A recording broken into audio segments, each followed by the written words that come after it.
Us your videos. Use the hashtag Rise and Shine of the ways you're keeping busy during this experience in all of our lives, athletically or otherwise. And get a load of the big man. Damien Woody set the internet on fire with this TikTok this weekend. Guys, Marcus, how good is this? It's so good. Wood is a big athlete. I think sometimes y'all get it twisted and think us big boys don't have feet like running backs and we don't have coordination. This is Wood showing everybody that in order to play in the NFL, you got to have this. Dan. What I want to know is, Marcus just said us big boys. So now that Woody's come out with one, I am expecting Marcus Spears to grace us with his own TikTok. Absolutely.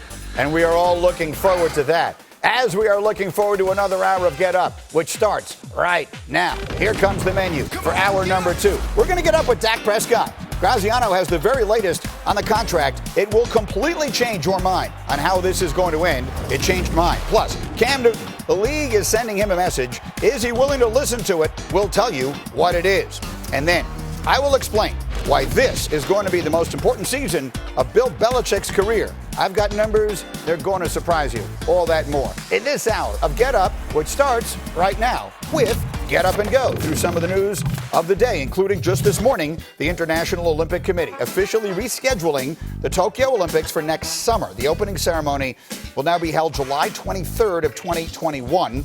Olympic officials have also confirmed all the approximately 6,200 athletes who qualified for 2020 will keep their spots next year, making the best of a bad situation. Elsewhere, good news from the NBA. Celtics guard Marcus Smart announcing last night on social media he has been cleared by the Massachusetts Department of Health. He had tested positive for COVID-19 2 weeks ago. Meanwhile, it was announced on Saturday that the owner of both the New York Knicks and Rangers, James Dolan, tested positive for the coronavirus. In a statement, the Madison Square Garden company said the 64-year-old Dolan has been in self-isolation and is experiencing little to no symptoms. All right, other news. We haven't gotten to this today. We learned last week the Cowboys and Dak Prescott have resumed contract talks after being dormant for months. 2 weeks ago, Dallas employed the exclusive franchise tag on Dak. First time in history they've done that with a quarterback. Again, it is a very rare occasion to see a quarterback getting the franchise tag. And so I want to bring Graziano back into this because the notes were really good from you, Dan, over the weekend. I know you've made a bunch of calls. What is the latest on Dak and the deal? Yeah, Greeny, as you said, they resumed conversations about this extension last Monday. They have continued to talk since. Each side is encouraged by, the attitude of the other. I think both sides feel like there's a deal to be done and that they want a deal done. Neither side believes any deadline has been missed. July 15th is the deadline for teams to negotiate a long-term deal with their franchise player, or else they're not allowed to do it until after the season ends. So they have some time to figure this out. There are a couple things at play. Number one, they don't know exactly how much the exclusive franchise tag for quarterbacks is worth yet. That number isn't even officially set until April 17th, and it could differ by about $3 million depending on when the restructures of other deals, Kirk Cousins, Ben Roethlisberger, were done. So they're waiting for clarity on that from the NFL and the NFLPA. And then in terms of the overall numbers, you hear a lot of things thrown around. Our understanding is that the Cowboys' current offer would make Dak Prescott the highest paid player in the league in terms of average annual value, but that's not really how players and agents necessarily look at deals. Look at the Ryan Tannehill deal with the Titans that was done by the same agent that Dak Prescott has. It pays him $62 million fully guaranteed at signing over the first 2 years and practically assures him $91 million fully guaranteed over the first 3. You would think that Dak would be looking at a structure somewhat similar to that, albeit at higher numbers given what he's accomplished. So a lot of moving parts here, but I think the key point is they're both sides are intent on getting a deal done at some point between now and July 15th. No, and I think that the key point is they're already in a place where the average annual value is as high as you could ever imagine the player wanting it to be. Now they're figuring out the length and the structure. Dan Graziano, well done. So let me get a quick thought from Orlovsky and Marcus Spears, who are with me this morning. This changed my perspective on it. I've wondered all along, do they really want to bring him back? Now that I hear this, now they're just tinkering over the mechanics of the deal. It seems to me to be a near certainty, Marcus, that they will get it done. Yeah, they will get it done, G. And we've said that. We've talked about why is this taking so long, but I don't think any of us were out on the fact that Dallas and Dak would get a contract done unless it was Dallas trying to lowball what Dak thought he would get. The guaranteed money is all I heard from Dan G just now, from Graz, because that's all that matters.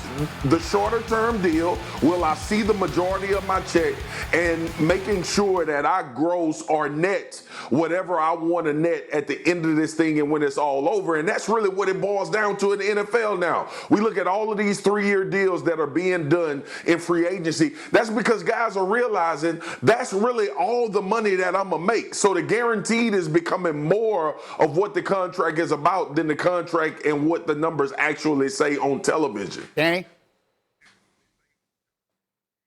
Well, my questions are, one, if they're offering him a contract that is the most money on average over the course of the contract, why hasn't Dak signed it? 2, are they not offering him more than what the Titans paid Ryan Tannehill? Is that the hesitation? And 3, if the real sticking point is the length of the contract, well, who's going to budge then? Like, who? If that's the big thing, is if it's a 4-year deal or a 5-year deal, which part of this is going to budge? Are the Cowboys going to give in to him, or is he going to give in to the Cowboys? I don't understand why this is so hard for both these parties to get it done. I don't either, but at the end of the day, if they're putting $60 or $70 million guaranteed dollars on the table, there's no conceivable chance you turn that down by the time you get to July 15th to play for 28, and that's all you're guaranteed for the rest of your life at that point. We'll see. One way or another, it changed my view on it. I was thinking it may not get done now. I feel very certain it will. Elsewhere, let's stay within the NFL with another quarterback, and that's Cam Newton, who, of course, remains arguably the biggest name left in free agency. And for Cam, the question is if he's healthy. The 2015 MVP has tried to answer that by posting multiple videos of himself working out and throwing on Instagram, and I loved this caption he put up there. People love a good underdog story, and this isn't that, because it isn't. And one possible landing spot, of course, for Cam is in L.A. with the Chargers, which made this photo that Tyrod Taylor posted of the two of them working out together so interesting, because Tyrod Taylor is currently number 1 on the Chargers quarterback depth chart. So I'm going to do it on the clock here. I'm putting 60 seconds on the clock, and I want to run through a bunch of different topics here. Orlovsky, we'll start with you. What is Cam Newton's future in the NFL short-term? Go. Yeah, short-term, Greeny, it's going to be for a backup quarterback role. And that's the question, 2 questions that Cam needs to ask. What is he looking for financially, and what is he looking for role-wise? Because the NFL right now is telling Cam Newton, as of today, they do not see him as a week 1 starter on a football team. So he's probably going to have to wait till after the draft, see what teams are willing to offer him an opportunity to be a part of their football team, and maybe adjust the way he's thinking at the 2020 season. Marcus? The medicals are telling us Cam is not a starter right now. I believe he is, and this evaluation process, like I said before, was the same, and the general evaluation process, I believe Cam would be a starter for somebody, or at least go into camp competing for a starting position. He's just behind the 8 ball, G. That's all it boils down to because of his health. Yes, if he's healthy, to me, he beats out almost anyone in a quarterback competition, right? I mean, how many people are better than he is? The medicals are everything, and right now no one can tell for certain. All right, 60 more seconds on the clock. Same question, another number 1 overall draft pick. Dan Orlovsky, where will Jameis Winston wind up this offseason? Greeny, you could really say any team. I still think the Pittsburgh Steelers will be the place that he goes. And it's very similar to the Cam situation. But for Jameis Winston, what role are you willing to accept? And Jameis needs to realize that just because the journey isn't what he thought it was going to be doesn't mean he can't get back to his original destination. He can still become the bona fide number 1 pick starting quarterback in the NFL. It just might take him a different route. Go, be willing to be a backup, learn from somebody, not have the pressure to go win games, and start to rewrite the narrative around you. Start to rewrite the story of your career. But he's got to get it in his mind that that is okay. Swagoo. What if I said this, G, and I know this is a new scenario, what if the New Orleans Saints was a fit for Jameis Winston? Obviously, Drew Brees growing in age. I know that they're telling us they're sold on Taysom Hill, but are they really?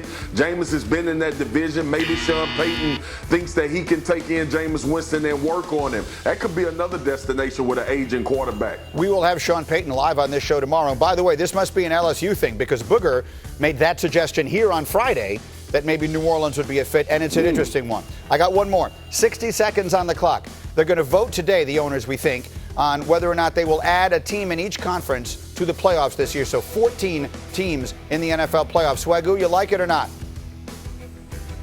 I like it. I like it, G. I like the fact that teams can get hot at the end of a season and possibly go into playoffs and wreck everything. That brings on more excitement. Some people won't like it. Some people will say, well, you earn your spot in the playoffs. If you get in there at the 7th spot and you earn the spot to be in there in order to compete to try to go to a Super Bowl, it can happen. This is the NFL. 3 hours on any given day, Saturday, Sunday, or whatever day the game is played, any team can win, and that is the NFL, and it only adds to the excitement. Dan?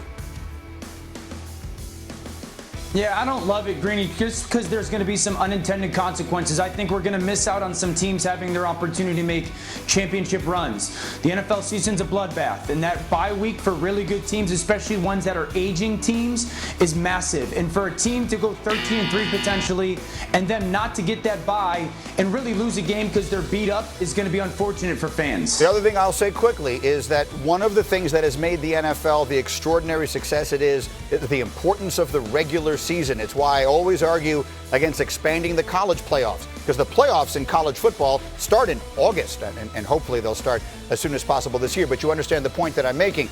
Once you start watering that down, you run a lot of risks. I think there are the potential for unintended consequences here as well. Let's leave it there and move on to other things. There's a million things I want to get to today, including this. We want to see LeBron and Zion and all the other NBA stars back on the court. You will hear coming up what they're going to do in China and see if that is the blueprint for how the basketball here can and will come back. Meanwhile, if the Dolphins take Tua in the NFL draft, they're going to have to move up to get him. We'll tell you why they're in the right position to do exactly that in this hour of Get Up on ESPN.